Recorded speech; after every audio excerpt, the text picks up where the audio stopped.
My family went bankrupt, and Andrew kept delaying marrying me. In the second year of pestering him, he embraced his first love and publicly humiliated me. You're too boring, let my uncle teach you some manners first. Everyone knows Andrew's uncle is a fierce werewolf with a savage appearance. I turned to flee, but unexpectedly was tied up by his friend and delivered to him. The unfamiliar man untied the blindfold from my eyes and scoffed lightly, so small, summoning my courage.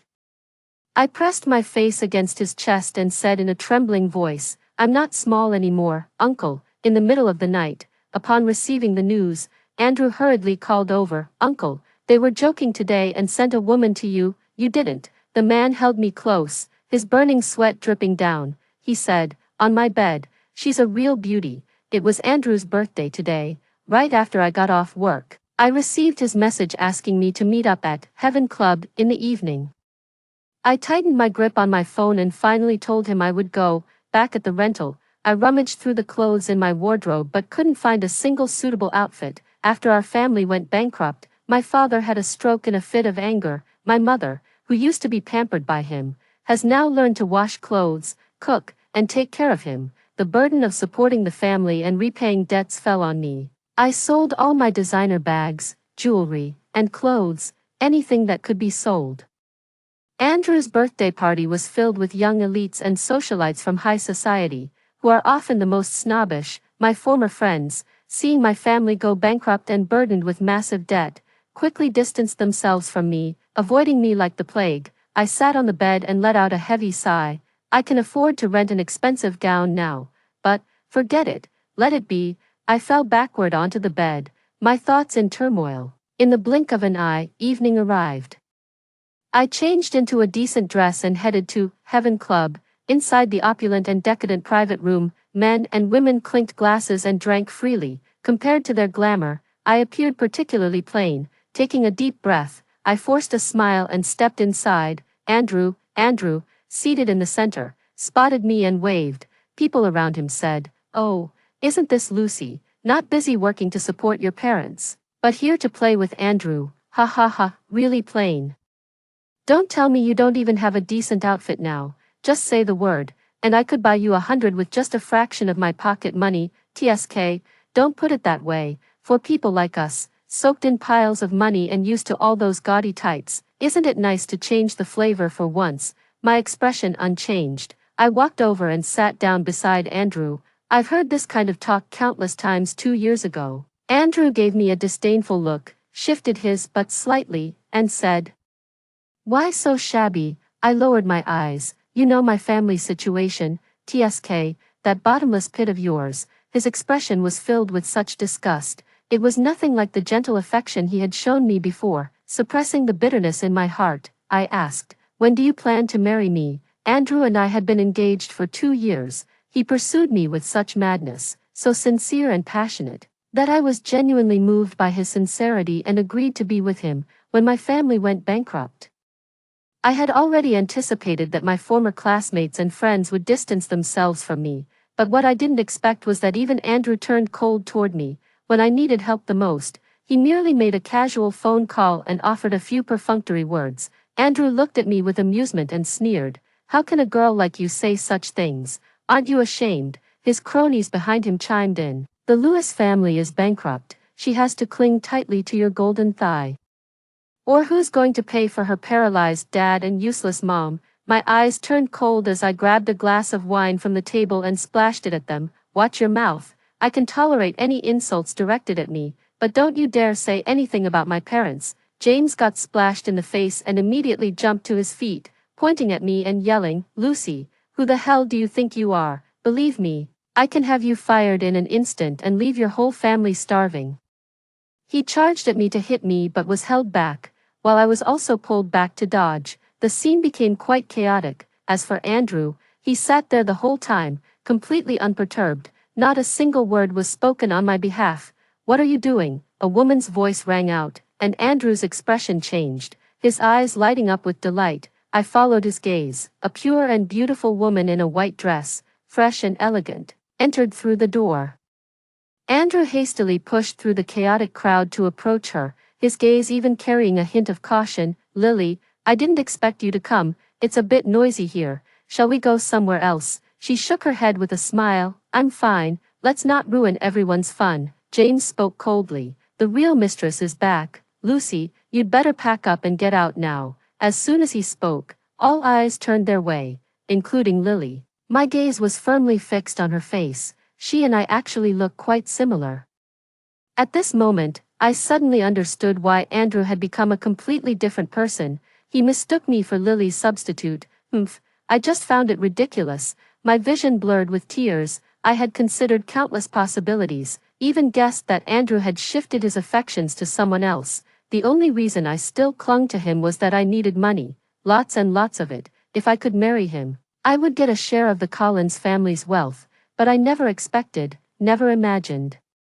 This relationship was a joke from start to finish. Lily looked at me in confusion. Andrew, who is she? A flicker of panic flashed in Andrew's eyes as he guiltily wrapped his arm around her waist. Before he could speak, I said, I'm Andrew's fiancé. Lily's face instantly paled as she turned to Andrew in shock. He immediately defended himself. Don't listen to her nonsense. She's the one shamelessly clinging to me. Everyone here can testify. He gave a wink. And his shady friends immediately vouched for him. Yeah, sis, don't listen to Lucy's nonsense. Brother Andrew doesn't like her at all. You're the only one in his heart. Today, she came running over after hearing it was Brother Andrew's birthday. She's just a gold digger. Everyone chimed in, and Lily's gaze toward me grew increasingly disdainful as she spoke with a condescending tone. Miss Lucy, have some self-respect. Andrew wrapped his arm around her and sneered. You're so dull. Maybe my uncle should teach you a lesson first. Who knows, someone might be blind enough to take a liking to you later. Everyone burst into laughter. I clenched my fists at my side. Andrew, don't say I didn't warn you. He snorted coldly and sat down with his arm around Lily. I turned around and strode out of the private room, feeling nothing but anger. Andrew didn't want Lily to know about our relationship, didn't he? Well, I'll make sure she finds out. Back when Andrew was pursuing me, he created countless romantic gestures, love letters, seas of flowers, even a star named after me. The list goes on. When I got engaged to him, it was even covered by major media outlets. I'd like to see how he handles it when Lily finds out about all this.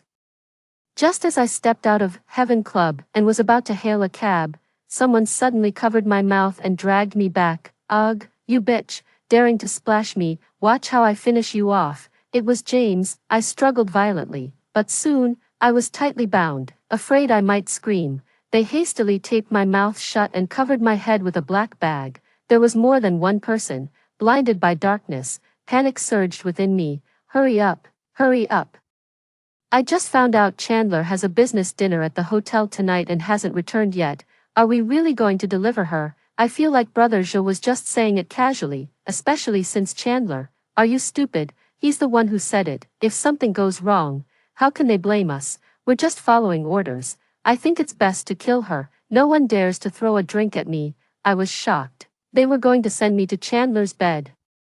Everyone in City A knew that Chandler was an extremely ferocious werewolf. As a child, he was left to fend for himself, fighting among beasts, his wild nature untamed. Later, as he grew older, he learned of his true identity and returned to the Collins family. The Collins family initially refused to acknowledge him, but his extraordinary intelligence and resourcefulness impressed the family patriarch, who made an exception to include him in the Collins family lineage. Now, despite being a beast man, he holds an unquestionable position of authority within the Collins family. Rumors abound that he has a fearsome appearance with fangs, is bloodthirsty and murderous, and employs extremely ruthless methods. I struggled with all my might, but in the end, I was still carried onto the vehicle. The car started, and my heart was pounding in my chest. When we arrived at the destination, they removed the bag from my head. I was already in tears, staring at them in terror.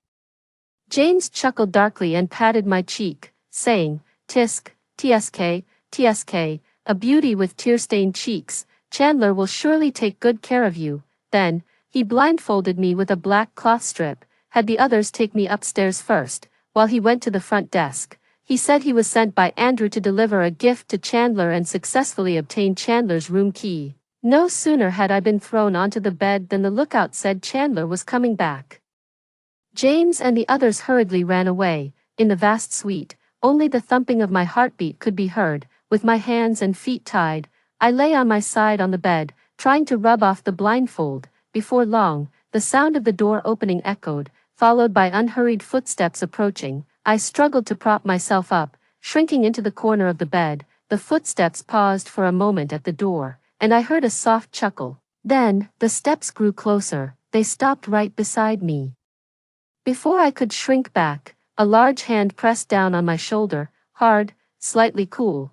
The tape on my mouth was torn off, bringing a slight sting. Next, the cloth covering my eyes was removed. I looked at the man before me with panic in my eyes. His deep-set eyes and powerful aura made me tremble with just one glance. The right hand gripping my shoulder gleamed with a silvery light. It was actually a metal prosthetic. Chandler raised an eyebrow, looking me over, and scoffed, "So small." A chill ran through my heart. He mistook me for a gift from Andrew. There were rumors that someone, trying to curry favor with Chandler, sent him a woman. She looked down on Chandler's orc identity and spoke disrespectfully, only to be strangled to death by Chandler on the spot. And now, his right hand moved to my neck. The cold touch of metal sent shivers down my spine. It felt like if I said even one word that displeased him, he would immediately strangle me, my lips trembling. I mustered my courage and cautiously pressed closer to Chandler's chest. "I'm not a child anymore, Uncle." His right index finger glided across my neck, stopping beneath my chin, tilting it up slightly. I met his gaze once more, like an abyss threatening to consume me whole. "Humph, quite bold, aren't you?" The tone gave no hint of joy or anger. Chandler reached out and effortlessly snapped the ropes binding my hands and feet, tossing them to the ground. The next second, he leaned down and pinned me to the bed, the metal prosthetic firmly pressed against my waist, leaving me no chance to escape. My face turned pale from the pain, and I couldn't help but sob. "Bear with it." I closed my eyes and bit my lip tightly. Chandler leaned down and kissed me, his voice hoarse. "Don't bite." At that moment, his phone rang. He hung up, but it rang again, persistently. Chandler frowned in displeasure, and I caught a glimpse of the collar from the corner of my eye. It was Andrew. Chandler suppressed his temper and answered, "Speak, just one word," as if dipped in ice. On the other end of the phone, Andrew hurriedly spoke up. "Uncle, they were joking today and sent a woman to you." "You didn't." Chandler raised an eyebrow. "Are you kidding?" His gaze fell upon me. I pressed my lips together without uttering a word. Andrew explained in a gentle tone, "Uncle, Lucy is my fiancée. We had a little argument, and they thought it would be funny to send her to you." "I'm already downstairs. I'll come get her right away." Chandler scoffed. "Ha, no need to come. The person is in my bed, a real beauty." After hanging up, Chandler tossed his phone aside and pulled me up, his gaze blazing. "Not a gift." I shook my head with a pale face, my voice trembling as I explained. Upon hearing this, Chandler let out a long sigh. "Why didn't you say so earlier?" "Afraid of me." I nodded slightly, carefully watching the expression on his face. Terrified that he might kill me in a fit of anger, Chandler helplessly lowered his head and pecked at my lips. "All right, don't be afraid." He held me, his movements becoming gentle. The metal prosthetic, streaked with water stains, pressed against my waist again, cold and clammy. Finally, Chandler lost control. I begged him through tears, but he paid no attention, his eyes bloodshot, as if he wanted to tear me apart and devour me. Outside the window, the sky lightened and then darkened. I passed out from the pain, only to wake up to it again. Finally, I completely lost consciousness. When I woke up again, I had no idea what day it was, only feeling weak all over and miserable. A cold hand touched my forehead, and a voice full of self-reproach said, "You're awake." I tried hard to see the person in front of me clearly, but ended up falling asleep again. I faintly heard angry curses. After sleeping for a very long time, I felt a magical power gently soothing me, alleviating the pain in my body. I opened my eyes to an unfamiliar sight and immediately sat up in alert. "Don't be afraid. I'm not a bad person. My name is Tiffany." Out of politeness, I gave my name, Lucy. Tiffany looked at me, hesitating to speak. Finally, with a meaningful glance at the bruises on my body, she cautiously asked, "Do you need my help?" She said Chandler had brought me here. She was a mermaid with extraordinary healing abilities. I suddenly thought of that day, my back stiff, but I still shook my head. I'm fine, I can handle it. How many days have I been unconscious? Tiffany shook her head. I'm not sure, you'll have to ask Chandler. Should I go get him? With my approval, Tiffany went downstairs to call Chandler. It was clear she was afraid Chandler might bully me. My heart softened. In the 2 years since my family went bankrupt, Tiffany was the first person to show me kindness. Soon, Chandler arrived. He was dressed in a simple white shirt and dress pants, layered with a black vest, his broad shoulders tapering to a narrow waist. His sleeves were rolled up to his forearms, revealing firm muscle lines, while on the other side, a silver metallic prosthetic limb gleamed, suddenly recalling that night. I quickly averted my gaze from his right hand, shrinking back in fear. Sorry. It was my rut that day. I couldn't control myself. I looked up at him in surprise, as if sensing my fear. He didn't approach but stopped about a meter away from the bed. I knew beast men had mating seasons, but what are the odds? Chandler explained again. My mating season has always been irregular. That day was too sudden. I didn't have my suppressants with me, and they said you were. He paused. I'm sorry. I'll take responsibility for you. I was just about to ask how he planned to take responsibility when Chandler blurted out, I'll marry you. No, I almost refused without thinking. Can't. Those days were unbearably painful. Chandler suddenly took a step forward, his presence overwhelmingly close. I curled up, watching him warily. Seeing me like this, he sighed and softened his tone.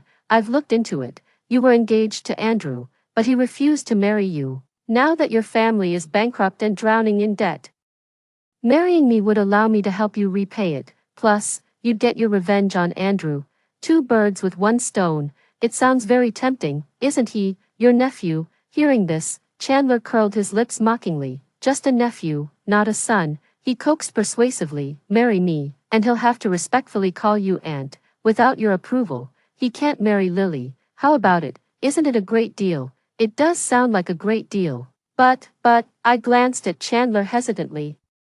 Too embarrassed to speak my mind, Chandler understood instantly and spoke with utmost composure. Although my estrus cycle is irregular, I have medication to control it. That kind of incident will never happen again. Trust me, okay. Before I realized it, he had already reached the bedside. I looked up at him, my heart torn with indecision. I'd been pestering Andrew for 2 years. Also, he would marry me and I could get a share of the Collins family fortune to pay off my debts. Not to mention he treats me as a substitute for Lily. This grudge must be avenged, no matter what. Chandler waited patiently for my response. I was still a bit hesitant. Rumors say you strangled the women others sent to you. What if I make you angry? Chandler burst into laughter upon hearing this. This is a society governed by law. No matter how arrogant I am, I wouldn't dare challenge the law. I just exaggerated on purpose to deter those women trying to climb into my bed. My anxious heart quietly settled. Can you really control it? He nodded. Otherwise, how do you think I've managed all these years? Countless rumors have circulated about Chandler, but none have ever involved women. Then, okay, Chandler smirked. Yeah, I lowered my eyes in thought, thus missing the triumphant glint that flashed in Chandler's eyes, having mysteriously disappeared for several days. My parents were nearly frantic with worry, even going so far as to report it to the police. I didn't tell them at the time that I had gone to find Andrew, afraid they would blame themselves. When I returned home, my mother hugged me tightly and cried, "Where have you been? Do you know how scared I was? I thought you, with your dad already like this, if something were to happen to you too, how could I go on living?" My dad lay paralyzed in bed, struggling to speak, only able to make muffled sounds. His eyes filled with anxiety as he looked at me. I hugged my mom, trying to comfort her. I'm fine, the company just sent me on a sudden business trip. My phone broke on the way, so I couldn't contact you. The excuse was lame, but my mom didn't ask further and simply said it was good that I was safe. My dad anxiously reached out to grab me, and I quickly held his hand to reassure him. It's okay, Dad. After calming my parents down, I returned to my room and dug out the love letters and various greeting cards Andrew had written for me. I also gathered videos from our engagement and a series of romantic gestures he had made for me online. Looking at them now, I can only laugh at how ridiculous it all seems. I took photos of these items, organized them, and posted them online, exposing how Andrew had used me as a substitute and deceived my feelings. I then packed everything up and sent it to Lily, a juicy scandal involving the wealthy. Marketing account's favorite kind of drama, soon.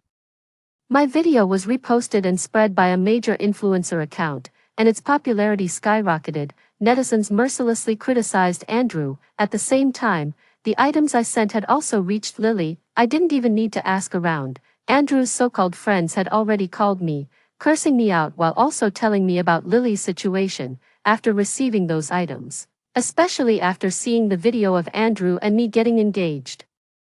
She immediately got into a heated argument with him and ended up running away in tears. After listening, I calmly hung up the phone, blocked the number, and turned off my phone, the corners of my mouth curled up in delight. This was just the beginning. In the past, no matter how angry or wronged I felt, I wouldn't have done this because I no longer had the means to provoke Andrew. But now, things are different, just as I expected. After dinner, Andrew stormed into my house angrily. He brought a few fierce thugs with him, clearly here to intimidate me. He kicked open my door, furious. "Lucy, what do you think you're doing?" I had already warned my parents to stay in their room and not come out. The narrow living room was suddenly packed with people. They glared at me with menacing looks, making me appear particularly isolated and vulnerable. Andrew stepped in front of me, looking down condescendingly. "Lucy, I'm giving you a chance. Go online to clarify and apologize to Lily, otherwise, don't blame me for not considering our past." I sneered. "Clarify what? Isn't this the truth?" Andrew laughed in extreme anger. Fine, fine, fine. It seems you still don't recognize your place. In that case, don't blame me for being impolite." With a wave of his hand, the group of thugs behind him immediately surrounded me, looking fierce and menacing. Just then, the sound of unhurried footsteps came from outside the door, followed by Chandler's lazy yet dignified voice. "Oh, how exactly do you plan to be impolite?" Chandler entered with graceful steps, and the people gathered in the room instinctively made way for him, even Andrew stepping aside to stand by the wall. Seeing him approach me, Andrew seemed to remember something, his face instantly paling. Chandler raised his hand and affectionately tucked the stray hair behind my ear, his voice low. "I'm late. Were you scared?" I shake my head. The metal prosthetic touched my ear, a little cold, a little ticklish. Andrew shivered as he spoke. "Uncle, you too." Chandler wrapped his arm around my waist and looked at Andrew. With just one glance, his presence was terrifying. "How exactly do you plan to be not nice to her?" Andrew's legs trembled, nearly giving way beneath him. "Uncle, it's a misunderstanding," he stammered, unable to explain himself clearly. Chandler clicked his tongue, hooked a chair with his long legs, and sat down leisurely before pulling me onto his lap, leaning back against Chandler's chest, my waist encircled by his arms. The cold touch of his metal prosthetic still made its presence strongly felt through the fabric. He idly twirled a strand of my hair between his fingers and said absent-mindedly, "Last time was a joke, this time was a misunderstanding." "Andrew, do you think I'm too easygoing?" Though the question was uttered lightly, Andrew immediately dropped to his knees with a thud. "Uncle, I know I was wrong. Please forgive me this once." Andrew trembled in fear, with none of the arrogance from before, nor the usual self-satisfied charm of a wealthy young heir. This made me wonder what kind of presence Chandler truly held within the Collins family. I couldn't help but glance at him a couple of times. Chandler looked at me with a low chuckle. "Want me to help you get revenge?" He snapped his fingers, and instantly several people entered through the door, carrying none other than James and his companions. They were bruised and battered, clearly having been dealt with already. As soon as they saw me, they hastily knelt down, kowtowing and begging for mercy. "Miss Lucy, I was blind and foolish, my judgment clouded. It was all Andrew who forced me to do this. Please spare me, spare me." The other two also began kowtowing with loud thuds. Andrew immediately grew anxious upon hearing this. "James, stop talking nonsense here. When did I ever tell you to? Don't you dare slander me." "Uncle, you have to believe me. I absolutely didn't instruct them to do this. They acted on their own." James glared up at Andrew. "If you hadn't said it that way, how could we have misunderstood your meaning? Miss Lucy has been completely devoted to you, yet you cast her aside and even humiliated her in every possible way.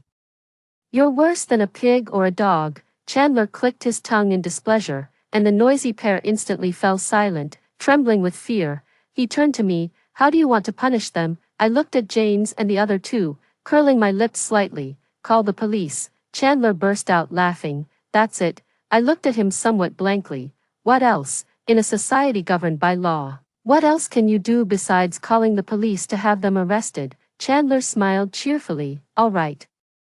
As you wish. What about him? Andrew froze, looking at me nervously. I pretended to ponder. After all, he is your nephew. A light punishment as a warning will suffice. Andrew heaved a huge sigh of relief. Lucy, I knew you would. Chandler shot him a glare, and he immediately shut his mouth. Chandler waved his hand, and the people in the room quickly cleared out. He still had his arm around me. What do you want to do? He knew I wouldn't let Andrew off so easily. I laughed. Using a blunt knife to kill hurts the most. Didn't he care about Lily the most? The next day, rumors about Chandler and me spread. Some accused me of shamelessly seducing Andrew's uncle after failing to marry Andrew himself. The person was immediately sued by Chandler's legal team. After a few rounds of this, no one dared to say a word against me anymore. Even my colleagues at the company became much more respectful and friendly, and my boss kept promoting me, although I had expected this. I still found it somewhat ridiculous. That day, I arranged to meet Lily. I had someone look into Andrew and Lily's situation. They were high school classmates, and Andrew had a crush on Lily, but after graduation, Lily went abroad, and they went their separate ways. After that, Andrew met me. Never mind. It's not worth mentioning. Soon, Lily arrived, looking displeased. What do you want from me? I gestured for her to sit before speaking. Did you know Andrew found a stand-in for you? Lily pursed her lips, her tone sharp. No, I've been abroad these years, though we kept in touch. I wasn't aware of what he did. I know you've latched onto Chandler now and want to settle scores, but Lucy, I won't admit to things I didn't do. I smiled and said, don't worry, I didn't say I was going to do anything to you. At that time, when Lily first saw me, her shock and panic seemed genuine. Then why did you call me here? After receiving those things from you that day. I've already cut ties with Andrew.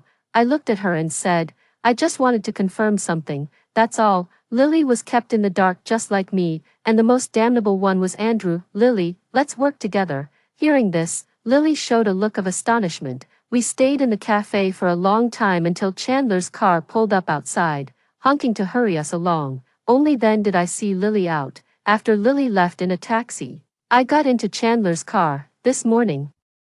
He said he wanted to take me somewhere, and it was quite mysterious. He asked, what did you talk about? I thought about it and decided not to hide it from Chandler. After all, I had borrowed his influence. After hearing this, Chandler chuckled, killing the body and destroying the soul. Quite impressive. Where are you taking me? Chandler glanced at me sideways. You'll find out soon enough. 10 minutes later, I stood dumbfounded in front of the Civil Affairs Bureau. I didn't know what to say for a moment. This development was a bit too rapid, but then again, it seems I was the one who agreed to it. Is it too soon now? Besides, I didn't bring my household registration booklet. Chandler reached out and pulled out 2 household registration booklets from the back seat. I brought them. Any other questions now?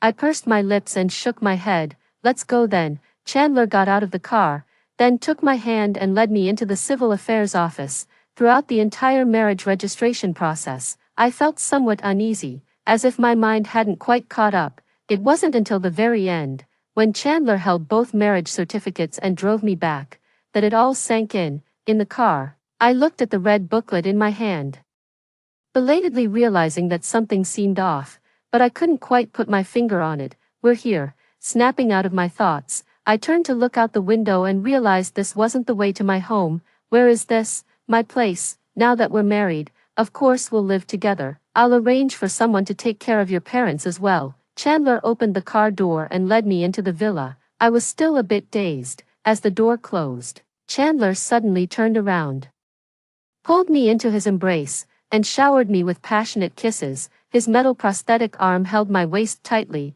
its coldness seeping through my clothes and into my skin, sending shivers down my spine, while the body pressed against me burned with scorching heat. Don't, you, Chandler murmured in a low voice. I took medicine early for the heat cycle. I'll keep it under control. Don't be afraid, okay? As he spoke, black furry beast ears emerged from his head. I was completely stunned. Chandler emphasized deliberately, I'm not lying to you. He kissed the corner of my mouth. I'll stop whenever you say so, okay, but my attention was on his beast ears, and I couldn't resist touching them. A blush crept onto Chandler's face. I found it somewhat novel and couldn't help but glance behind him. Where's the tail? Want to see? I nodded. Chandler chuckled, picked me up bridal style, and carried me upstairs. Let me show you. When I woke up again, it was already the next morning. The moment I opened my eyes, I saw Chandler leaning against the headboard, staring at me. I recalled what happened yesterday, feeling a bit shy, and shrank further into the blanket, uttering dryly, You're awake. Chandler responded softly, saying, let go of your hand. It's time to get up. At his words, I belatedly realized I was clutching something furry in my hand. It's his tail. I immediately let go, burying myself entirely under the blanket, my voice muffled, sorry. Chandler chuckled, it's okay, you can sleep a little longer. I'll call you when the food is ready. After that, I heard him getting up. Only after he left the bedroom did I poke my head out and quickly get up to dress and wash. When I went downstairs, the servant had just set the meal on the table, and Chandler was sitting at the dining table, flipping through the documents in his hand. My gaze fell on his right hand. Yesterday I noticed that his right hand, from the shoulder down to the palm, was a silver metal prosthesis. The joint area was unlike ordinary prosthetics. It looked as if it had grown naturally from his body. Moreover, his right hand wasn't as stiff as typical prosthetics. It was quite dexterous, except, it was extremely cold. Suddenly, I felt a bit curious. What was the story behind this? Not hungry yet. Aren't you coming down? Chandler looked up, a faint smile appearing in his calm, unreadable eyes. You're here. I went downstairs and sat across from him. For a while, neither of us spoke as we quietly ate our breakfast. After eating, Chandler got ready to head to the office. Before leaving, he said to me, reach out anytime if you need anything. I nodded and watched him leave. I went to see my parents first. My mom was worried that I might get hurt by getting involved with Chandler and kept reminding me, Chandler has power and influence. He won't lack for women, in this day and age. Just because you've been intimate doesn't mean you have to marry, Lucy. You need to be careful. Fear not his intentions, but rather his lack thereof. My mother's words were an epiphany. Indeed, Chandler had power and influence. Why would he insist on marrying me? All I wanted at the time was for him to give me some money. I didn't dare to cling to him. The moment he opened his mouth, he said he wanted to marry me. What does he want?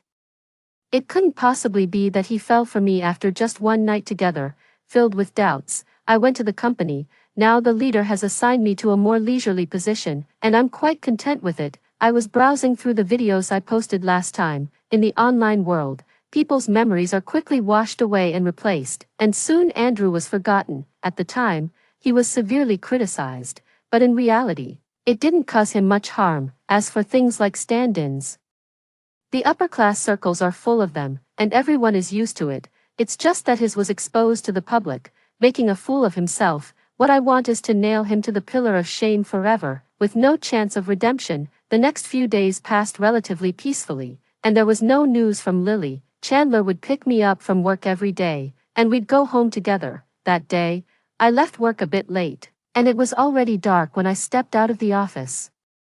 Chandler's car was parked in a dimly lit spot. He pressed me down as soon as I got in the car, his cold metal prosthetic brushing against my lips. Lucy, he called my name in a hoarse voice, his gaze burning. Is this the mating season again? I don't quite understand the orc's mating season, but isn't this a bit too frequent? I comfortingly held his hand. Let's go home. Chandler paused for a moment. Then his eyes filled with laughter. Okay, let's go home. When we got home, Chandler didn't touch me, just held me and slept obediently.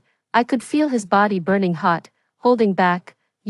As if sensing my confusion, he hugged me tighter. It's not the mating season, I just missed you. Missed me? My face grew slightly warm. After these days together, my fear of Chandler has dissipated quite a bit, so I mustered the courage to ask, why did you insist on marrying me back then? Looking back now, it's clear he was gradually luring me into agreeing with him step by step. Hearing this, Chandler rubbed the back of my head and asked, want to know? Chandler's hand moved to my ear, pinching my earlobe as he said slowly, because of the mating season, I need you to help me. In the past, without a woman by my side, I could rely on medication to control it, but now that I've touched you and tasted the sweetness, the effectiveness of the medication has greatly diminished. We werewolves only have one mate in our lifetime. And I don't want to have an ambiguous relationship with you, so I want to marry you, to make it legitimate. In short, he wants my body. My anxious heart settled slightly. My mother was right. It's not his intentions I fear, but his lack of them. Touching his burning chest, I thought for a moment and said, "We're legally married." Chandler's fingers, which had been caressing my earlobe, paused, and his voice grew husky. "May I take that as an invitation? This guy, why must he ask? How am I supposed to answer that?" I pressed my lips together and was about to turn away when Chandler suddenly flipped over and pinned me down. He pecked my lips and coaxed in a seductive voice, "Why did you call me uncle when we first met?" At that time, I didn't dare to call him by his name directly. "Good, say it again. He likes this kind of thing, doesn't he, uncle? Good girl." A few days later, Lily messaged me saying Andrew was taking her back to the Collins family. I immediately found Chandler. "I need to go back to the Collins family with you." Chandler raised an eyebrow. "I'm in charge of the Collins family now. If you don't like it, you don't have to go back to see my parents. I've already met yours." "No, Andrew is taking Lily back." Chandler understood, his tone cheerful. "Going back to be the wicked aunt, huh? All right, I'll go with you." In the car, I couldn't help but ask Chandler, "Aren't you angry?" "Angry about what?" Chandler seemed puzzled. "Andrew and me." Andrew raised his hand and ruffled my hair, smiling as he said, "Why would I be angry? I haven't stooped so low as to compare myself to Andrew. Is he even worthy?" I pursed my lips. That might be true, but still, was he really not angry at all? "Because I don't care. I don't get angry. It doesn't matter." The previously high-spirited mood cooled a bit, and I didn't say anything more. Soon, we arrived at the Collins family home, where Andrew and Lily were already waiting. Andrew was speaking to Old Man Collins. "Grandfather, I want to get engaged to Lily." Old Man Andrew's cane struck the ground with a thud, exclaiming, "Preposterous. You still have a marriage contract with that child from the Lewis family, and it's not even resolved yet. Yet you're already planning another engagement. Do you think the Collins family hasn't been embarrassed enough by you? Last time, when I exposed those things, the Collins family's reputation did take a bit of a hit, but those who saw it merely remarked, 'Young Master Andrew is quite the playboy,' without causing any real harm to Andrew." Andrew exaggeratedly said, "Grandpa, you don't know the whole story. Lucy has already gotten involved with Uncle and even encouraged him to go against James and the others. Look at James now.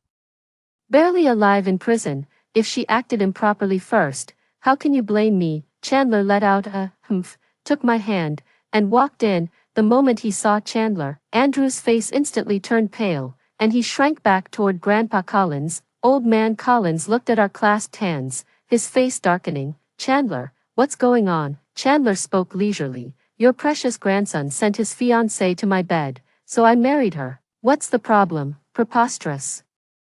Old Man Collins' cane struck the ground heavily, his fury uncontrollable. Chandler remained utterly calm. "Find a new word. I'm tired of hearing that one. You. Old Man Collins pointed at him, his chest heaving violently. Andrew hurriedly tried to calm the old man down, but didn't dare utter a single word. Chandler waved his hand. "The old man is tired. Help him upstairs to rest. I'm your father." I know." The servant clearly obeyed Chandler's words, and the old man was immediately helped away. Only the four of us remained in the vast living room. Lily had hardly spoken, her eyes brimming with tears as she gazed at Andrew. Andrew was afraid of Chandler, but he couldn't lose face in front of Lily, so, summoning his courage, he spoke up. "Uncle, since Lucy is with you now, my engagement to her is void. There's nothing wrong with me wanting to marry Lily, right?" Chandler didn't respond but instead turned his gaze toward me. "He's backing me up." I looked at Andrew with an air of authority and said, "It's not impossible for you to marry Lily. First, you need to apologize to my parents in person, then, we'll call off the engagement, and after you admit your mistakes, that'll be it." Andrew couldn't hold back anymore and sprang to his feet, exclaiming, "Lucy, don't go too far." The previous exposure had already made him the laughingstock of their social circle. If he were to apologize in person and cancel the engagement now, it would confirm that he had wronged Lucy first. How could he ever show his face in their circle again after that? I shrugged. Then I can't agree to you marrying Lily. Chandler let out a filled with endless adoration. Lily immediately tugged at Andrew's hand, on the verge of tears, with the person dearest to his heart shedding tears. How could Andrew still think to argue? After much hesitation, he nodded in agreement. I kindly reminded him, "You should call me Auntie. If you keep addressing me by my full name in the future, don't blame me for being impolite." Andrew's face turned green with anger. After holding it in for a long time, he finally forced out the word, "Auntie," through gritted teeth. "Tsk, the feeling of being a wicked auntie is quite satisfying." When I left the Collins family, I was in an excellent mood. "You're so happy." I nodded. "Yes, I am." He smiled. "There's something even happier. Want to know what?" "Soon." I found out. The day Andrew came to my house to apologize to my parents, Chandler had called all the major media outlets, and countless cameras were pointed at Andrew. His face turned green, and his words seemed forced through clenched teeth. "Uncle Lou, Auntie, I'm sorry for what I did to Lucy. I shouldn't have lied and kept things from her." Camera flashes went off non-stop, making it look like a press conference. Now that the marriage agreement between the two families has been cancelled, we hope for your understanding. Andrew quickly presented an apology gift and fled from my house as if escaping. Soon, major media outlets rushed to report the news. Some people fiercely criticized Andrew as shameless and despicable, while others praised him for taking responsibility, calling him a true warrior of pure love. I spent some money to drown out all those comments praising Andrew as the god of pure love for Lily. He's just a scumbag. Calling him the god of pure love is an insult to those 4 words. Just as I finished dealing with it, Lily called. "I found something. Come out for a bit." "Okay." I immediately took a taxi to meet Lily at the agreed location. She placed a small packet of powder in front of me, found in Andrew's study. I was stunned. I knew this circle was promiscuous, but I never expected Andrew to be so brazen about it. Now, there's no way he can recover from this. Playing the field and looking for substitutes. People might say he's just young and wild, enjoying his playboy days. Some might even praise his charm. His reputation would take a hit, but he'd still be the Collins family's grandson. But when it comes to these things, not even the Collins family can protect him. Leave the rest to me. You just keep him entertained." Lily curled her lips. "All right." A youthful crush, the first awakening of love, is most unforgettable, especially when it was never fulfilled. Now Lily is pretending to be with Andrew. He knows full well I'm making things difficult for him, but for Lily's sake, he's still willing to play along. When he finally learns the truth, it will be a devastating blow. Not just killing the body but crushing the spirit. I hired a detective to investigate Andrew and figured out his routine. On the 14th of every month, he visits an inconspicuous bar and stays out very late. What he does there goes without saying. Meanwhile, Lily started picking fights over trivial matters, constantly arguing with Andrew and wearing him down. But to my surprise, Andrew actually reached out to me. His voice was slurred with drunkenness, tinged with nostalgia. "Lucy, I miss you so much. Why can't Lily learn from you? Be more considerate and understanding. I miss you so much, Lucy. Can you come pick me up? I regret it, I really do. If I had known Lily was this kind of person, I never should have been with her." "Lucy, you still love me, don't you?" I held my phone, looking at Chandler sitting across from me with an innocent expression. Andrew was still saying, "You've kept every little thing between us. What you have with my uncle is just a show." "Right, he's so fierce. Don't stay with him. Come back to me." Chandler's face had darkened completely. Before he could speak, I quickly hung up the phone. "When are you going to make your move?" Chandler pressed his tongue against the roof of his mouth, clearly growing impatient. From the very beginning, he had said he could avenge me, but I wanted to do it myself, which is why it's been delayed until now. "Tonight." Chandler narrowed his eyes slightly. I cautiously asked. "Are you upset?" Chandler let out a frustrated laugh. "Do you think I should be happy?" I immediately shook my head. Suddenly, he stood up, leaning his arms on the table to look at me. The shadows enveloped me, a sense of oppression closing in. "I didn't intervene before because I respected your wish to seek revenge yourself, and frankly, I found his childish tactics beneath me. but that doesn't mean I can tolerate it indefinitely. I have my limits too, do you understand? Lucy, I shrank back a little but still mustered the courage to speak. I asked you before, and you said you wouldn't be angry. I asked when we went to the Collins family. Chandler frowned, leaning closer to me. Do you think I should be angry about your past with Andrew, angry that he shared so many romantic moments with you? That question made me feel utterly ashamed. I don't know what's wrong with me, getting hung up on this. I stood up to escape. I'm tired, I'm going to bed, unexpectedly. Andrew grabbed my hand, moved in front of me, lifted me with both hands, and sat me on the table, his hands bracing on either side of me. Don't even think about sleeping until we've talked this through. I leaned back, avoiding his approach. Suddenly, he wrapped his right arm around my waist and pulled me closer. I turned my head away, unsure how to respond. Chandler lowered his head and kissed the side of my neck, his soft hair brushing against my face, tickling me a little. He spoke in a low voice. I'm not angry about your past with Andrew, I just think it's unnecessary. Those so-called romantic things you did seem very childish to me. I'd rather spend that time in bed, but that doesn't mean I don't care about you, understand? He looked up, met my eyes, and said, if I were to compare myself to Andrew and compete with him, that would be beneath me. Besides, I trust you have good judgment. Chandler pulled me closer to him. Flustered, I replied, I understand. I should let you know properly, so you won't keep overthinking. He lifted my leg. Being suspended in midair made me uneasy, perhaps emboldened by Chandler's words of caring. I grew much braver. Chandler, do you like me? Seems like you haven't been listening to what I said. Words, what words? But soon, I could no longer think. I was still thinking about what Chandler had said to me until I woke up. When the news of Andrew's arrest came, I slowly got up to wash up, ready to kick him while he was down. The police received a tip last night, conducted a raid, and caught Andrew and others gathering to use drugs. At that time, Andrew was high as a kite. I arrived at the police station entrance and found Lily there too, clearly dressed up with care. I was no exception. As soon as I approached, Lily complained, "You have no idea how exhausting it is to pretend." Once we made it official, all Andrew thinks about is how to get me into bed. I've used every excuse imaginable. I swear I could just chop him up. I chuckled. You've had it rough.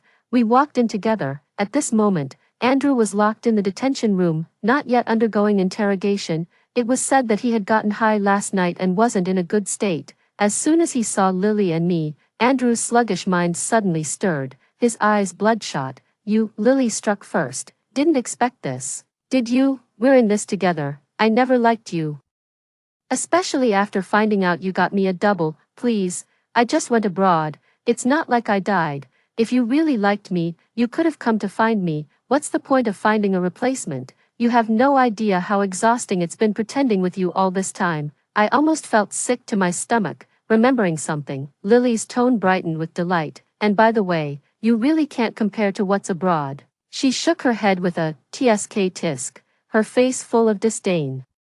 In an instant, Andrew exploded with rage. Lily, he wanted to charge forward, but was restrained by the handcuffs. Lily, I should have just taken you back then. I actually pitied you and held back, and you teamed up with Lucy to screw me over. I really regret it now, but unfortunately, you don't have a chance anymore. It has to be said, Lily really knows how to kick someone when they're down. Just you wait. Just you wait until I get out. I chuckled lightly. I'm afraid you won't be getting out. The Collins family found out about your drug use, and to avoid bringing shame to the family, they've already disowned you overnight. You're no longer the high and mighty descendant of the Collins family now. Whether you can leave depends on the investigation results. If it involves trafficking, Andrew's face instantly turned pale, and he began to panic. My dad, where's my dad? I want to see my dad. He wouldn't do this to me, he wouldn't, I reminded him. The one in charge of the Collins family is Chandler. Actually, I should thank you. Andrew turned pale and collapsed to the ground. He muttered, no, it can't be. He looked up at me. Lucy, I beg you, please plead with Uncle for me. Ask him to spare me. Okay, see, if I hadn't said that back then, you wouldn't have met my uncle, right? He likes you, so please save me. I raised an eyebrow, then begged me on your knees. I'll kneel. Andrew actually knelt down, as if afraid I'd change my mind if he hesitated. I laughed. Even if you kneel, I won't agree. Andrew, you deserve all of this. Those who betray true love should swallow 10,000 needles. Without another glance at Andrew's miserable state, Lily and I left the police station. On my way out, I bumped into someone who looked very familiar. Sarah. The woman stopped and turned around. Lucy, let's catch up another day. I'm in a hurry right now. With that, she hurried away. What's going on here? You don't know. Lily looked at me with surprise. I shook my head. When my family wasn't bankrupt yet, I met Sarah a few times, and we got along quite well. But after the bankruptcy, we lost contact. I heard it too. You know about that Hudson family member, Simon. Speaking of Simon, he's quite an odd character. At such a young age, he renounced the world to become a monk. The so-called Buddhist prince of the capital circle. Lily nodded. My family has some business dealings with the Hudson family, so I've heard a bit. The Hudson and Jackson families arranged a marriage, but after Sarah seduced Simon into breaking his vows, she fled. Somehow, she later appeared at an auction. Simon went deep into enemy territory to bring her back.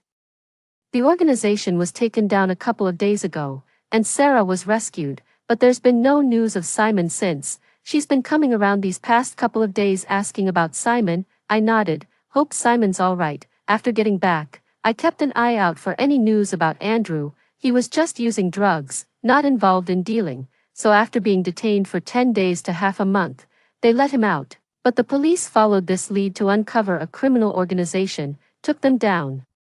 And it was a great relief to everyone. After Andrew was released, the Collins family refused to acknowledge him and froze all his assets, leaving him homeless on the streets. By then, winter was gradually setting in, and the weather grew colder. When it got cold, I especially loved snuggling in Chandler's arms.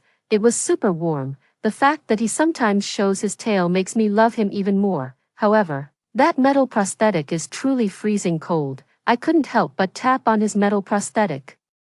Chandler, after some thought, I still asked, how did this happen to you? I've always been curious. Want to know? I nodded. He turned my face towards him. Bribe me? I looked up and kissed him. Is this okay? Chandler smiled delightedly. Bribe me tonight. This doesn't count now. But I can tell you now, my mother was an orc, beautiful in appearance, and was put up for auction. My father, who was in his 40s at the time, was captivated by her looks and bought her. When my mother realized she was pregnant with me, she fled the Collins family because she knew they wouldn't allow an orc to be born. Later, she risked her life to give birth to me but contracted a serious illness and passed away when I was 3. Since then, I've been wandering alone. Wolves are inherently vicious. I was taken to the arena to perform, and it was there that my arm was severed in a brutal fight with a ferocious orc. I lost an arm, and that orc lost his life. The arena saw that I could make them money and didn't want to lose me, so they spent the coin to fit me with this metal prosthetic. As he spoke, Chandler clenched his fist.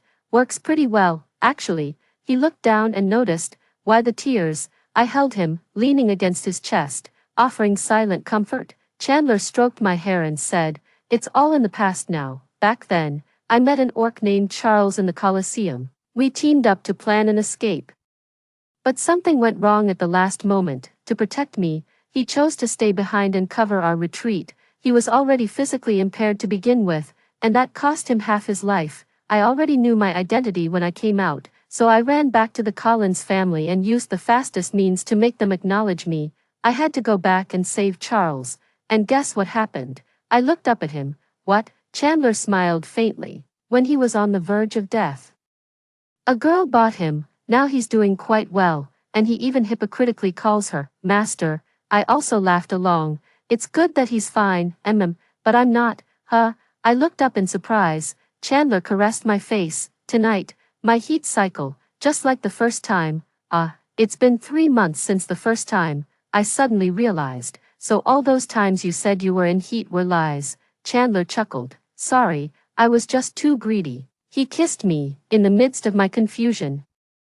I struggled to push him away. Do you have something else to ask? What was that thing you said? I couldn't figure it out no matter how hard I tried. Chandler sighed. A wolf only chooses one mate in its lifetime. I love you, Lucy. I admit, I was pleased at that moment. I kissed him voluntarily. I love you too.